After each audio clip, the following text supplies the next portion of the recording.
Bien, bonjour chers tous, bonjour à tous, bonjour à toutes. Je suis à l'état civil Herman.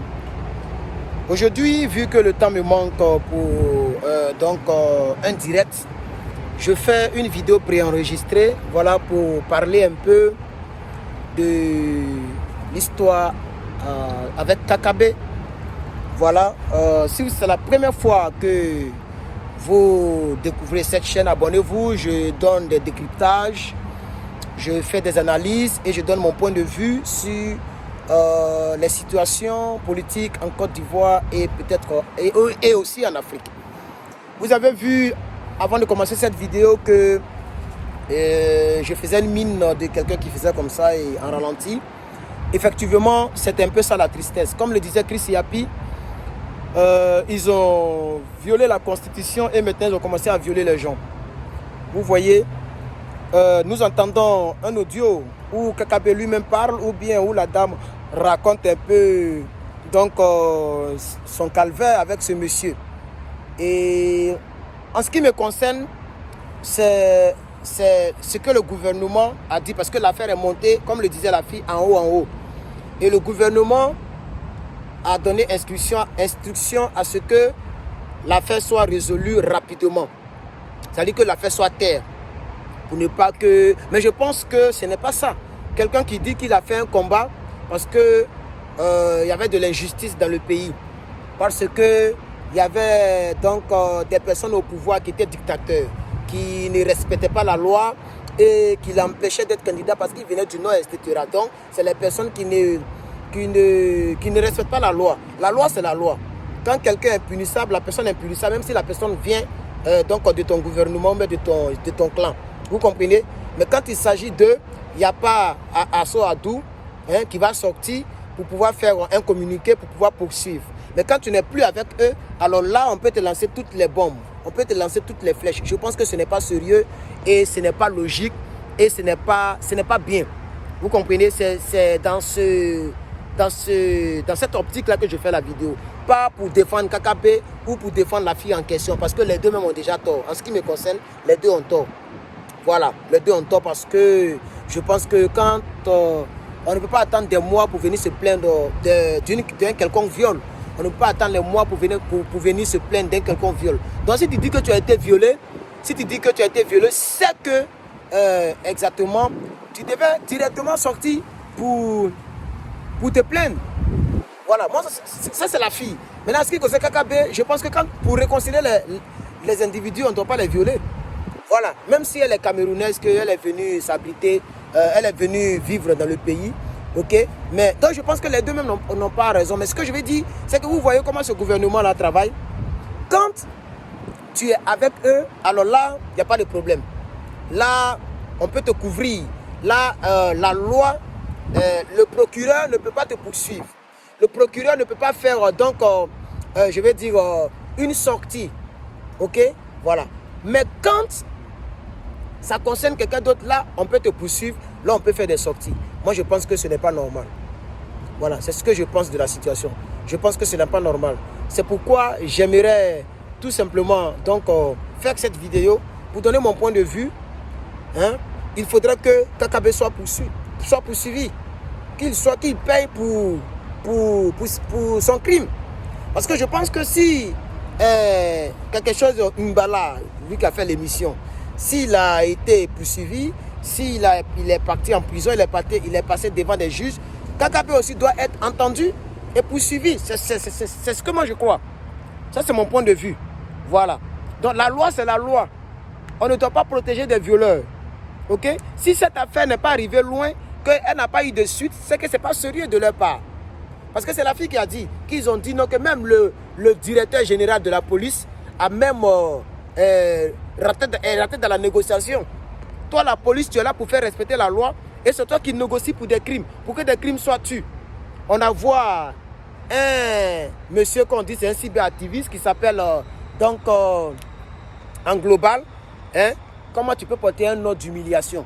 Blé Goudé t'a humilié à la télévision, sur un plateau TV. Toi, tu prends ça pour faire de cela un nom et une gloire. Donc, en global, ce monsieur-là qui appelle la fille et qui la menace sous instruction de Kakabe lui-même. C'est ce que la fille a dit, hein. On a tous écouté l'audio. Et qu'il la menace. Je pense que ce n'est pas sérieux. Je comprends et je suis d'accord avec le fait qu'elle ait refusé les 20 millions. On ne peut pas tout résoudre avec l'argent. On ne peut pas tout résoudre avec l'argent. Qu'elle soit justifiée selon la justice.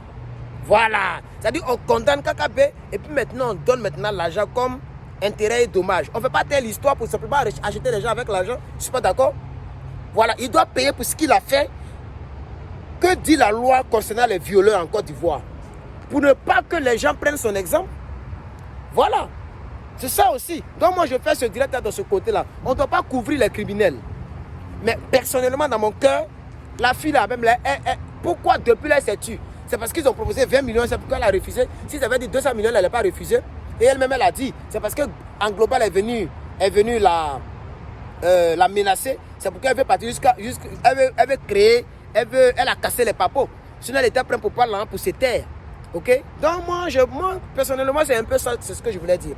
Donc, je fais cette vidéo préenregistrée pour donner mon avis un peu sur ce côté-là. Maintenant, en ce qui concerne Madame Simone Gbagbo, voilà, je n'ai pas vraiment donné mon point de vue. Je vais m'éloigner un peu de ma voiture.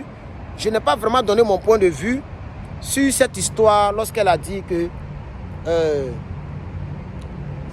la vision, ce n'est pas un homme. Mais la vision, c'est la Côte d'Ivoire. Et je voulais profiter, juste pour profiter, hein, peut-être qu'un autre jour, je ferai une autre vidéo comme ça.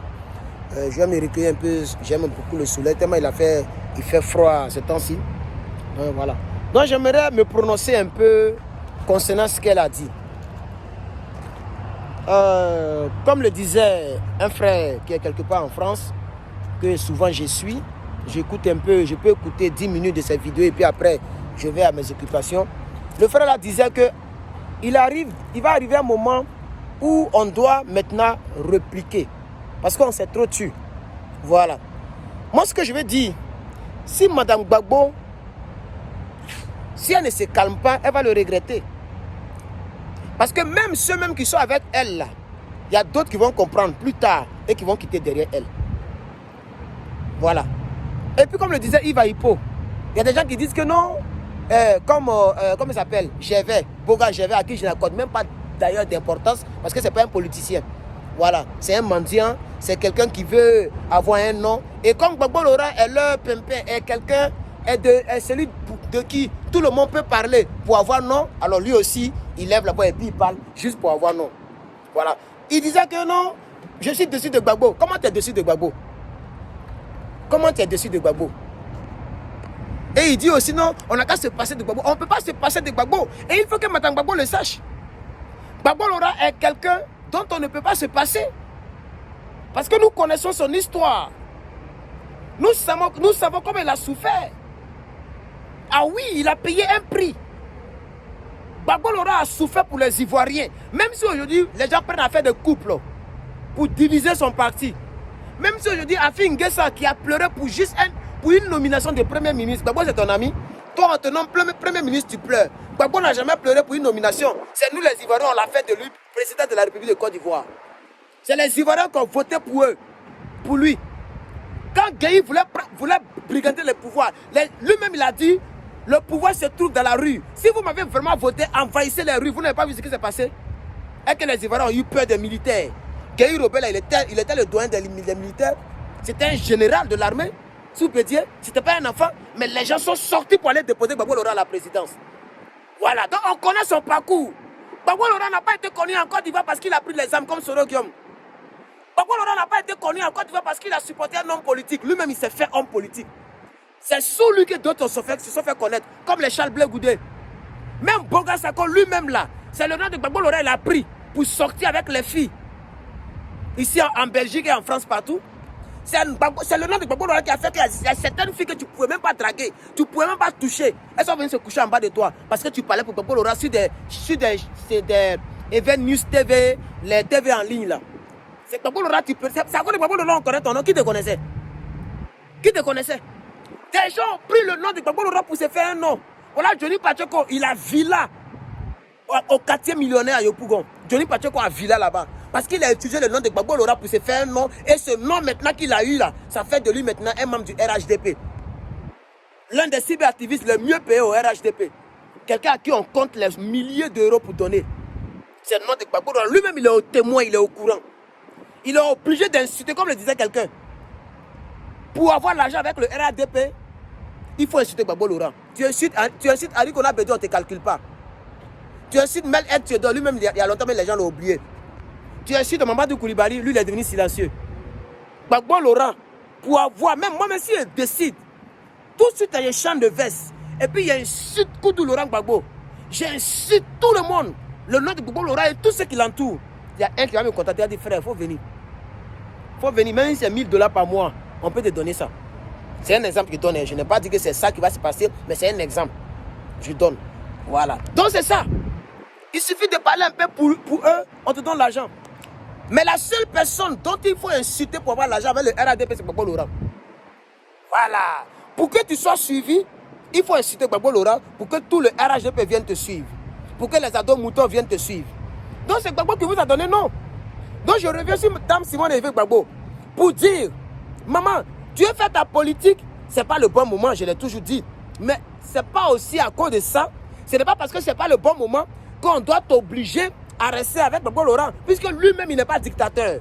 Donc il ne peut pas t'obliger à rester dans son parti. C'est pourquoi il a laissé savoir quelque part là-bas que celui qui veut partir, qu'il parte. Ce n'est pas de l'orgueil, c'est ça la liberté. Et c'est lui qui s'est battu pour le multipartisme. On a vu déjà et plusieurs personnes le disent. Et le grand frère Yves Aïbo l'a dit dans son dernier direct. Ok? En disant que les pro-Gbagbo veulent forcément que tout le monde vienne dans leur parti. Ils veulent avoir le parti unique. Mais ça n'a pas de sens. Et c'est des gens qui, hier, ont supporté Gbagbo, qui hier, ont parlé pour Gbagbo, qui hier, ont dit qu'on connaît Gbagbo, qui viennent dire ce genre de choses concernant Gbagbo Laurent. Comment quelqu'un qui s'est battu pour le multipartisme en Côte d'Ivoire va encore contraindre des gens à laisser leur parti pour venir dans son parti, pour faire le parti unique? Or, il s'est battu plus de 40 ans pour avoir le multipartisme. Ça n'a pas de sens. Quand on fait vidéo là, quand on veut dénigrer quelqu'un là, il faut quand même être logique. Même si on n'aime pas le lièvre, il faut reconnaître qu'il court. Il faut reconnaître qu'il court plus vite. Donc c'est dans ce sens-là que, comme il y a un peu de vent et puis il y a un peu froid, j'ai rentré dans la voiture. Mais c'est dans ce sens-là que je voulais aujourd'hui intervenir. Donc je fais cette vidéo, c'est vrai que normalement, c'était pour parler un peu de ce qui arrive à Kakabe. Ok? Et puis j'aimerais dire quelque chose. Kakabe, tu vois, est-ce que c'est... Non, vous qui allez regarder la vidéo, dites, parlez avec moi. Est-ce que ce n'est pas Dieu qui a commencé à frapper Kakabe par rapport au 3e mandat? C'est une question, hein? C'est une simple question. Est-ce que, parce que peut-être qu'il y a longtemps qu'il fait ces genres de choses-là, c'est jamais sorti, mais il est tombé sur une personne qui ne va pas le laisser comme ça, cette fille-là. Parce qu'elle ne veut pas 20 millions, il paraît qu'elle demande 250 millions. C'est à cause de l'argent qui a trahi la Côte d'Ivoire, non? Ton compte bancaire, là, elle va bouffer dedans aussi. Et tu n'as rien vu.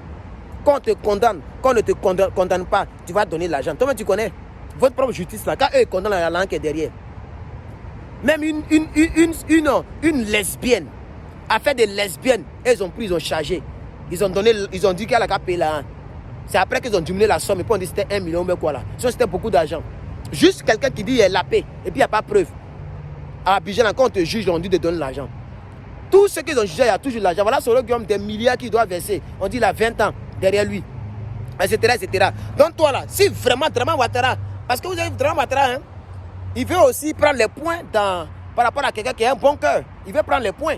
Donc vous avez vu, il a limogé son Big Togo.